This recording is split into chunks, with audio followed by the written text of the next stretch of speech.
So ito pag-usapan po natin kasi mahina daw sa krimen itong si PBBM. Kumpara sa nakaraang administrasyon, yun po yung sinasabi. Pero kung titingnan mo po yung actual na data, bumaba po yung krimen sa unang 2 taon ni PBBM.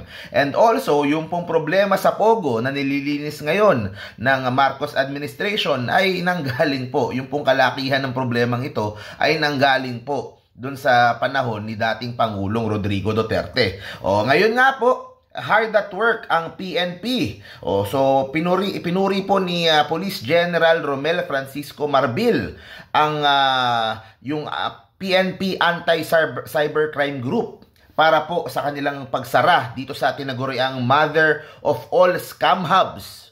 Okay? So ito po ay isang pogo na nag-ooperate sa Century Peak Tower condominium sa Maynila nung isang linggo. Okay, so basahin po natin yung pong lumabas po na news tungkol po dito.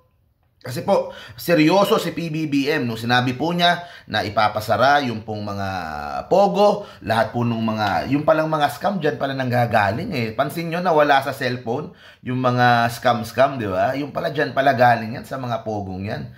Nung nakaraang administrasyon kumalat yan pero ito. So, pinuri ni Chief General Marbil yung Anti-Cybercrime Group led by General Ronnie Cariaga for its recent successful operation that dismantled the so-called mother of all scam hubs in Century Peak Tower in Manila.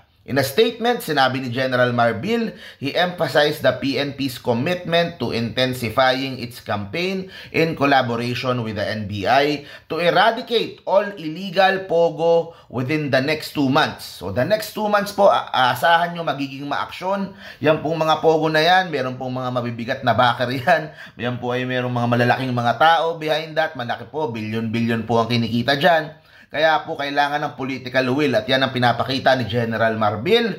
Of course, under the leadership of PBBM, nandyan din of course bagong secretary, si John Vic Remulla, talagang nakatutok po sila dyan. The operation is a testament to the dedication of our PNP ACG personnel whose relentless pursuit of justice has exposed and disrupted a significant hub of criminal activities linked to online scams, illegal gambling, and human trafficking. Isipin nyo, namayagpag yan ng panahon ni Pangulong Duterte. Ngayon, nilinis ni PBBM. Of course, kailangan ng konting pressure, di ba? Kasi lumalabas na yung mga krimen Isa-isa nang nabubunyag. So, nagkaroon ng pressure from the public, yung mga senador, yung mga ibang congressman, they were making calls to close down all pogos at nakinig si PBBM. Yun ang maganda doon. Kasi nakita nga at ngayon nga lumalabas nga na ito ay pugad ng krimen.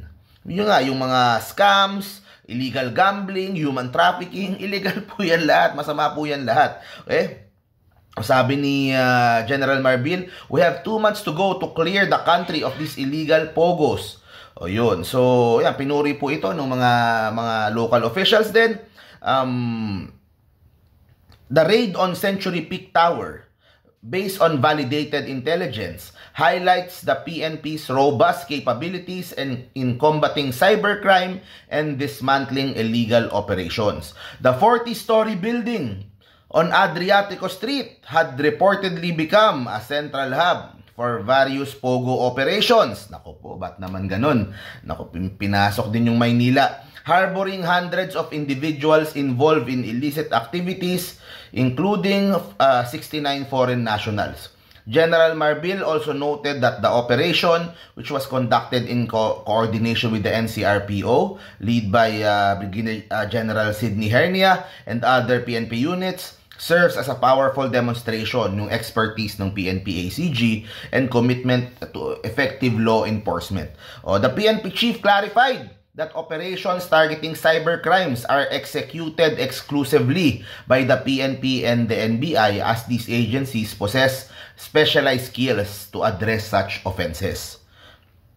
Sabi niya, this operation not only exposes the vast reach of illegal pogo activities but also reinforces the unwavering resolve of law enforcement to dismantle criminal networks, uphold public safety, and preserve the rule of law in every sector of cyber enforcement. Ayan, very good po. Very good. Good job. Good job po sa ating PNP, ating kapulisan, kay General Marbil, sa PNP ACG, sa lahat po ng magigiting po natin ng mga tropa dyan. Good job po sa inyo. Talagang mahirap po yung trabaho. Mahirap kasi dati, baka merong mga backer yan, may mga nagtatakip dyan. Pero makita nyo naman po sa panahon ni PBBM, seryoso po lahat yan. And sa totoo lang ito lang kinakabahan ako guys Pansin nyo parang lately, lumalabas sa Facebook, merong ilang mga kababayan tayong nawawala. Ang worry ko lang, baka yan po ay ganti ng mga pogo. Sana naman po mali yung kutob ko. Pero sila kasi may kakayahan dyan Sila may kakayahan sa ganyan. Sana naman hindi totoo. Sana naman nagkakataon lang. Pero yan po ang mabigat po.